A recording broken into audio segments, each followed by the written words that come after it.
Salut à tous, on se retrouve pour l'épisode 1325 du Zap Image. On commence aujourd'hui avec la soirée de l'Europa League qui avait lieu hier soir. Donc c'est la dernière soirée de Coupe d'Europe pour cette année 2020. Et on va parler des deux clubs français. On commence tout d'abord avec l'équipe de Lille qui se déplaçait du côté du Celtic Glasgow et défaite des Lillois. Donc première défaite pour eux cette saison en Coupe d'Europe. Donc 3-2, ils se sont inclinés du côté du Celtic Glasgow. C'est dommage parce qu'à chaque fois ils arrivaient à revenir au score parce que c'était à chaque fois mené.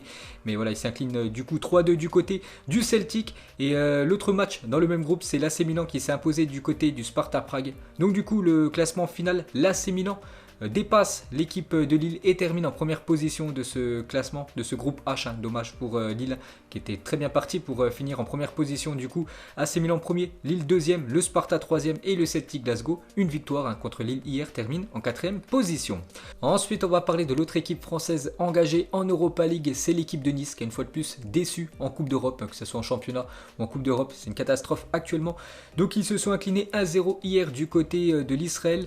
On peut voir que dans le même groupe, le Bayer Leverkusen s'est imposé 4-0 contre le Slavia Prague. Du coup, on peut voir le classement de ce groupe C. Donc Leverkusen qualifié avec 15 points pris sur 18 possibles. Donc quasiment parfait pour eux. Donc le Slavia Prague aussi qualifié. Et du coup, Nice quand même termine à la 4e position avec seulement 3 points pris cette saison en Coupe d'Europe.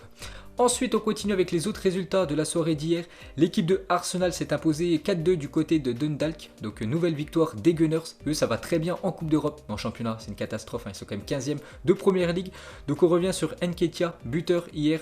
L'attaquant des Gunners, donc Eddie Nketiah, est le meilleur buteur d'Arsenal, toute compétition confondue cette saison avec 5 buts inscrits. Il a joué seulement 161 minutes en Première Ligue et c'est lui actuellement le meilleur buteur quand même du club, devant par exemple Pierre-Emerick Aubameyang ou même Alexandre Lacazette. Et pour finir avec Arsenal, donc c'est la seule équipe européenne à avoir remporté tous ses matchs lors de la phase de poule cette saison. Donc 6 matchs, 6 victoires pour les Gunners, c'est un carton plein. Je vous ai dit, en championnat c'est très compliqué. Donc ils finissent en première position avec 18 points pris sur 18 possibles. Ensuite, Leicester s'est imposé 2-0 contre Athènes hier. Donc parfait pour l'équipe de Leicester, qui file aussi en 16e de finale de l'Europa League. Il y a aussi Tottenham qui s'est imposé hier 2-0 contre Antwerp. Donc Tottenham finit en première position avec 13 points. Et on va parler de Carlos Vinicius à domicile en Europa League cette saison. C'est 3 matchs, 3 buts, 3 passes D pour lui. Donc buteur hier. Et on peut voir qu'il a fait la célébration de Kylian Mbappé. Ensuite, on va parler du choc entre l'équipe de Naples et l'équipe de la Real Sociedad qui s'est clôturé un score un partout. Donc dommage pour Naples parce qu'ils se sont fait égaliser à la 92e minute par William José, l'attaquant de la Real Sociedad. N'oubliez pas que Real Sociedad actuellement en Liga, c'est quand même deuxième du classement. Donc on va parler déjà du stade, voilà, de Naples. Donc voici le stade de Diego Armando Maradona. Donc c'est la première fois que Naples jouait dans le nouveau stade, enfin le stade rebaptisé Diego Armando Maradona. Et toujours avec la légende de l'Argentine, donc le capitaine de Naples, Lorenzo Insigne, fait ses débuts avec son nouveau tatouage Diego Maradona. Donc hier j'ai montré une photo qu'il était parti au tatoueur se faire tatouer le visage de Diego Maradona. On peut voir le résultat. Donc hier il a fait un bon match, Lorenzo Insigne. Ensuite, pour continuer avec l'Europa League, un petit coup d'œil sinon à tous les autres résultats de cette dernière soirée d'Europa League pour cette année 2020. Donc déjà les résultats des matchs à 19h. Donc on peut voir tous les classements. Donc par exemple l'équipe de l'AS Roma file en 16e de finale avec les Young Boys de Berne. Arsenal la même chose avec Molde. Les Glasgow Rangers se qualifient aussi avec le Benfica. Voilà, en 16e de finale, la même chose pour le Bayer Leverkusen avec Prague. La même chose pour le PSV, Grenade, Naples et la Real Sociedad. Donc toutes ces équipes verront les 16e de finale de l'Europa League. Et cette fois-ci les résultats des matchs de 21h. On peut voir voilà, tous les résultats, beaucoup de buts inscrits et aussi toutes les équipes qui se qualifient. On peut voir bien sûr l'équipe de Leicester, l'équipe de l'AC Milan, Lille, Villarreal ou même l'équipe de Hoffenheim verront les 16e de finale. Ensuite du coup voici l'ensemble des clubs qualifiés pour la phase finale de l'Europa League. Donc déjà il y a 24 équipes qualifiées à l'issue des phases de groupe de l'Europa League et 8 équipes qu'on termine en 3e position de la Ligue des Champions. Du coup qui sont reversés en Europa League, comme l'équipe de Manchester United, comme l'équipe de l'Olympiakos ou même comme l'équipe du Shakhtar Donetsk. Donc voilà toutes les équipes bien sûr qualifiées pour les 16e de finale. Donc le tirage au sort, ça aura lieu lundi à 13h, donc midi ça sera le tirage au sort de la LDC. Donc on revient sur l'équipe de Lille, le meilleur tirage du LOSC selon vous. Donc Lille, vu qu'ils se sont fait dépasser lors du dernier match par l'équipe de l'AC Milan, donc du coup Lille termine en 2e position. Du coup Lille aura certainement un gros adversaire en 16e de finale. Ça peut être l'équipe de Manchester United, l'équipe de Tottenham, le Shakhtar, Naples, AS Roma, Arsenal, l'Ajax. Donc ça va être du très très lourd pour l'équipe de Lille. Ensuite, toujours avec l'Europa League, regardez le classement des meilleurs buteurs de l'Europa League pour les phases de groupe. Donc c'est Pizzi et Yazici, les deux joueurs ont marqué 6 buts. Donc actuellement c'est eux les deux meilleurs buteurs de l'Europa League. Donc en Ligue des Champions, il y a 4 joueurs aussi qui sont à 6 buts, dont bien sûr Neymar, Bailly 5 buts avec Nunez et Malen, l'attaquant du PSV. Ensuite, regardez la répartition par pays des 16 clubs qualifiés pour les huitièmes de finale de la Ligue des Champions. Donc en Allemagne, il y aura 4 équipes, la même chose pour l'Espagne. En Italie et Angleterre, 3 équipes. Et France-Portugal, seulement une équipe, donc le Paris Saint-Germain et l'équipe de Porto pour le pays portugais. Ensuite, cette fois-ci, regardez le résumé des clubs qualifiés des 5 grands championnats européens, si on compte la Ligue des Champions et l'Europa League. Donc pour l'Espagne et l'Angleterre, c'est carton plein. 7 équipes engagées, 7 équipes qualifiées pour les phases finales. Voilà les matchs élimination directe pour la Ligue des Champions. Et l'Europa League en Italie, une équipe déjà éliminée de toute compétition européenne, c'est l'équipe de l'Inter qui a terminé en 4e position. En Allemagne 6 sur 6 et en France seulement 2 équipes, donc l'équipe du Paris Saint-Germain et l'équipe de Lille, parce qu'on peut voir 3 panneaux rouges, donc Marseille, l'équipe de Rennes et l'équipe de Nice qui ont terminé dernier. Ensuite, on revient sur les 3 équipes qui ont été éliminées côté français. À eux 3, Nice, Rennes et Marseille ont pris seulement 0,5 points par match cette saison en Coupe d'Europe. Donc à eux 3, ils ont pris seulement 9 points sur 54 possibles. Donc une catastrophe la saison européenne pour ces 3 équipes françaises. Ensuite, toujours avec les équipes françaises, avec cette fois-ci Rennes et l'Olympique de Marseille. Seules 2 équipes n'ont pas marqué dans le jeu en Ligue des Champions cette saison. Et voilà, c'est 2 équipes françaises. Donc Marseille, vu qu'ils ont inscrit leurs 2 buts cette année, les 2 buts ont été inscrits sur penalty, et l'équipe de Rennes, donc 0 but dans le jeu, parce que 2 buts sur penalty et 1 but sur corner. Donc voilà, ils ont eu beaucoup de mal dans le jeu offensif, ces équipes françaises, parce que voilà, ils n'ont pas réussi à marquer dans le jeu, c'est quand même une catastrophe. On continue les gars, cette fois-ci avec la Ligue des Champions. Regardez l'équipe type de la semaine. On peut voir des joueurs qui ont été ultra décisifs comme Neymar, un triplé, Mbappé, un doublé, Ronaldo, un doublé, Carrasco aussi qui a été très bon lors du match contre Salzbourg. On peut voir qu'il manque quand même Karim Benzema. Donc ils ont mis quand même Ronaldo à la place. J'aurais mis quand même moi Karim Benzema. Pourquoi? Parce que voilà, Ronaldo a marqué un doublé sur penalty. Benzema a marqué un doublé dans le jeu. Voilà, de la tête, et surtout c'est un match très important pour le Real Madrid qui n'était toujours pas qualifié avant le match, alors que la Juventus était déjà qualifiée. Donc voilà, il manque quand même pour moi Karim Benzema, mais sinon très belle équipe de la semaine. Ensuite, toujours avec la Coupe d'Europe, donc regardez le classement des entraîneurs qui ont le plus gagné de matchs en Ligue des Champions. Donc c'est toujours la légende Alex Ferguson, 105 matchs remportés quand il était coach de Manchester United. Sinon tous les autres, Ancelotti, Wenger, Mourinho, donc actuellement ils sont plus en Ligue des Champions, mais Pep Guardiola, il est à 79 et maintenant il est à 80, donc il rejoint José Mourinho avec sa victoire contre Marseille avant-hier. Ensuite, cette fois-ci, regardez les nations qui marquent le plus de buts en Ligue des Champions pour cette saison 2020-2021, et c'est les Français qui devancent largement les autres nations. Donc les joueurs français ont inscrit 39 buts cette saison en Coupe d'Europe, enfin surtout en Ligue des Champions. Donc je pense à Giroud avec son quadruplé, Mbappé par exemple 2 buts, Alassane Plea il a aussi marqué pas mal de buts, la même chose pour Marcus Thuram, la même chose pour Karim Benzema. Donc tous ces joueurs cumulés français, ça fait 39 buts inscrits pour eux en Ligue des Champions. Donc on devance les Portugais 22 buts, les Allemands aussi 22 buts et les Espagnols 21 buts. Ensuite, regardez le gain des clubs français à l'issue de la phase de poule de la Ligue des Champions. Vous savez que la Ligue des Champions avec les droits télé, c'est le jackpot pour les équipes vraiment qui gagnent en Ligue des Champions, qui vont le plus loin possible. Donc par exemple le Paris Saint-Germain qui sort en phase de poule, voilà des qualifications pour eux en 8e de finale. Donc c'est le jackpot pour le Paris Saint-Germain qui a déjà récupéré plus de 63 millions d'euros. C'est énorme. Donc l'équipe de Marseille, c'est 26 millions d'euros. Pourtant ils terminent en dernière position. Donc à la base ils devaient avoir 31 millions d'euros. Mais le fair play financier leur a pris 15% de parts retirées. Donc du coup 26 millions d'euros pour l'équipe de Marseille et l'équipe de Rennes. C'est plus de 20 millions d'euros récoltés pour l'équipe française. Ensuite, une déclaration d'André Villas-Boas, le coach marseillais, par rapport à Manchester City. Donc à la fin du match, il a dit « City est si fort que sa deuxième équipe est capable de remporter la Ligue des Champions ». Parce que voilà, il a joué avant-hier contre quasiment pas mal de joueurs remplaçants normalement du côté de City. Mais même les joueurs remplaçants pour lui peuvent gagner bien sûr la Ligue des Champions, tellement qu'ils sont bons, cette équipe de City.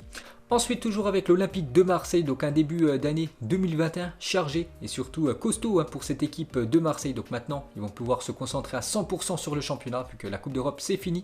Mais on joue quand même contre des belles équipes. Donc le 3 janvier, un match contre Lens, ensuite Montpellier, Dijon, ensuite le trophée des champions qu'on va parler juste après. Ensuite il y aura Nîmes, Monaco et Rennes pour l'équipe de Marseille. Donc c'est un mois décisif, ce mois de janvier pour l'équipe phocéenne. Et voilà, le trophée des champions, donc c'est officiel, entre le Paris Saint-Germain et Marseille se jouera le mercredi 13 janvier 2021. Donc c'est officiel, la rencontre se déroulera au stade de Lens, voilà le stade Bollaert de Lens. Donc voilà les gars, c'est officiel. Ensuite officiel, Jean Castex annonce que les stades resteraient à huis clos jusqu'au 7 janvier minimum. Donc on avait entendu la date du 15 décembre où les supporters pourraient revenir dans les stades de Ligue 1, mais du coup non, ça a été voilà, reporté jusqu'au 7 janvier minimum. Donc voilà, il va falloir encore attendre quelques semaines avant de revenir dans les stades.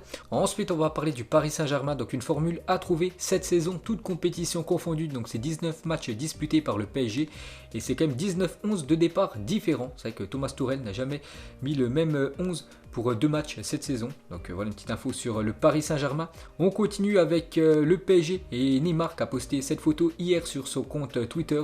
Donc il a fait une soirée chez lui, il a invité pas mal de ses coéquipiers. On peut voir bien sûr Navas, Kylian Mbappé ou même Angel Di Maria. On continue avec le Paris Saint-Germain, donc à la fin du match PSG Istanbul avant-hier.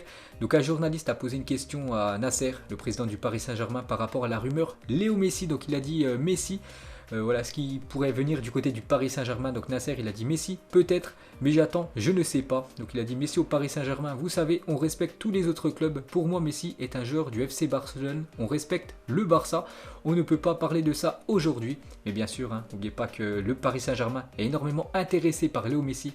Voilà, l'Argentin est en fin de contrat avec l'équipe du Barça dans quelques semaines. Donc du coup, le Paris Saint-Germain pourra avoir Lionel Messi quand même gratuitement. Bon après, il faudrait bien sûr lui proposer un énorme salaire pour qu'il puisse venir jouer en Ligue 1. Mais bien sûr, ça peut se faire. Lionel Messi du côté du Paris Saint-Germain dans quelques mois. Ensuite, regardez la une aujourd'hui du journal L'Équipe. C'est marqué par ici la sortie en une du journal. Et on peut voir le patron de Mediapro. Parce que vous savez que Mediapro et la LFP, il y a un gros souci vu que Mediapro ne paye plus. Voilà ses engagements avec la LFP pour diffuser la Ligue 1. Donc le départ de Mediapro, principal diffuseur de la Ligue 1, semble inéluctable. Au bord de l'asphyxie, le foot français espère maintenant trouver un accord avec Canal+ pour sortir de la crise. Donc la date du 18 décembre prochain a été fixée par le conciliateur pour trouver une issue au conflit Mediapro-LFP qui devrait être la rupture du contrat. La LFP sera ensuite en mesure de redistribuer les droits de la Ligue 1 aux autres chaînes. Donc normalement le 18 décembre prochain, la LFP et Mediapro ça devrait être fini. Voilà, rupture de contrat vu que Mediapro ne paye pas tout simplement l'argent qu'elle devrait à la LFP. Du coup les droits télé devraient être reversés certainement à Canal+ et peut-être à beIN Sport. Donc voilà la fin de l'aventure de Mediapro avec le football français. Ensuite, regardez le classement des championnats européens les plus populaires sur les réseaux sociaux. Donc sans surprise, c'est la Première Ligue, le championnat anglais le plus populaire avec plus de 112 millions de fans devant la Liga, 109 millions de fans. Le championnat allemand en troisième position, regardez le creux quand même entre le deuxième et le troisième. Donc la Liga 109 et la Bundesliga en troisième position 17 millions, donc quasiment 90 millions de fans en moins. Et la Ligue 1 bien sûr en cinquième position. Ensuite, cette fois-ci, regardez le classement des joueurs africains les plus populaires sur les réseaux sociaux. Donc c'est Mohamed Salah qui devance largement Sadio Mané parce que Salah c'est plus de 67 millions d'abonnés, que ça soit sur Facebook, Twitter ou même Instagram. Donc il devance Sadio Mané deuxième et Pierre-Emerick Aubameyang troisième. Ensuite, officiel, donc on a parlé hier que l'équipe de France allait savoir ses futurs adversaires pour l'Euro 2021.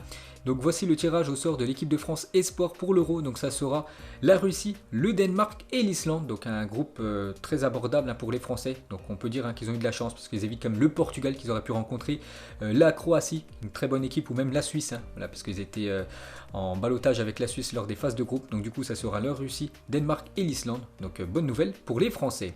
Ensuite, on va parler aussi d'une info que j'avais parlé il y a quelques jours. Gabriel Paulista, un défenseur de l'équipe de Valence. Donc cela se tramait depuis quelques semaines. C'est désormais officiel. Gabriel Paulista vient d'obtenir la nationalité espagnole. Il se retrouve désormais sélectionnable avec la Roja. Brésilien d'origine, Gabriel Paulista n'a jamais porté le maillot du Brésil. Donc j'avais dit il y a quelques jours qu'il avait fait les papiers pour devenir espagnol. Et du coup c'est officiel, il est bien espagnol maintenant. Donc du coup Luis Enrique, le sélectionneur espagnol, peut appeler Gabriel Paulista pour jouer avec les futurs matchs de la Roja.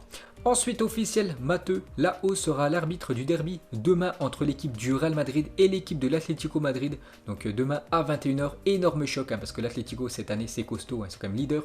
Le Real Madrid revient très fort et c'est le derby de Madrid, ça sera demain à 21h et ça sera cet arbitre espagnol, l'arbitre. Ensuite regardez le programme du week-end en Ligue 1. Donc ce soir, l'AS Saint-Etienne contre l'équipe de Angers. Marseille reçoit l'équipe de Monaco demain à 17h, énorme choc. Le soir il y a aussi Lens contre l'équipe de Montpellier, on peut voir aussi les belles affiches dimanche. Ça terminera avec un beau match, le Paris Saint-Germain contre l'Olympique Lyonnais. Ensuite, Gabriel, l'ancien joueur de Lille, a été élu joueur du mois de novembre à Arsenal par les supporters des Gunners. Félicitations à lui, c'est très bien adapté à cette équipe des Gunners.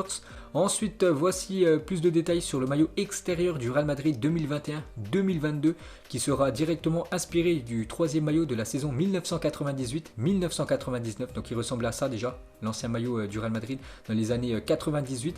Et du coup, l'année prochaine, le maillot du Real Madrid version extérieure devrait avoir les mêmes couleurs, donc il devrait ressembler à ça, le futur maillot du Real Madrid pour la prochaine saison. Ensuite officiel, voici les 55 joueurs nommés pour constituer le 11 type de la saison 2019-2020. Il y a quand même 5 Français dans la liste, donc Benzema, Kanté, Lloris, Mbappé et Raphaël Varane. Donc on peut voir tous les joueurs, bon je ne vais pas tous les citer parce qu'il y en a beaucoup. Donc tous ces joueurs sont nommés pour constituer le 11 de la saison 2019-2020.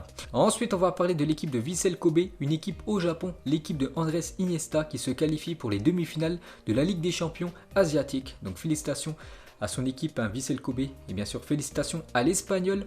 On va parler du gardien légendaire Buffon. Après son match face au Barça, Buffon est devenu le premier gardien de but de l'histoire à faire un clean sheet en Ligue des Champions lors de 4 décennies différentes, donc dans les années 1990, 2000, 2010 et 2020. Son 412e clean sheet en carrière pour Buffon. Tout simplement une légende. Ensuite, une déclaration de Marcus Rashford. Donc il a dit: le lien que j'ai avec Manchester United va au-delà du football et de l'équipe première. Manchester est la raison pour laquelle je suis footballeur. Je ne me sentirai pas bien en enfilant un autre maillot. J'espère être là pour très longtemps. Donc voilà ce qu'a dit Marcus Rashford. Il déclare sa flamme à son équipe de Manchester et il pourrait faire beaucoup d'années du côté de cette équipe. Et pour finir ce Zap Image, regardez les finalistes du joueur de l'année 2020. Donc il y a quelques jours, j'avais fait une vidéo spéciale sur les Globe Soccer Awards. Donc on avait le choix entre 10 footballeurs différents, donc on pouvait voter. Et au bout d'une semaine, il y avait 3 noms qui allaient ressortir pour la finale. Donc du coup, c'est ces 3-là: Ronaldo, Lewandowski et Lionel Messi. Donc mettez-moi en commentaire pour vous qui a été le meilleur pour cette année 2020. Donc moi, je partirai bien sûr sur Robert Lewandowski. Donc vous mettrez tout ça, vous, en commentaire. Donc voilà les gars, la fin de ce Zap Image 1325. Donc si ça vous a plu, un petit like. Et on se retrouve demain pour le prochain épisode. Ciao à tous!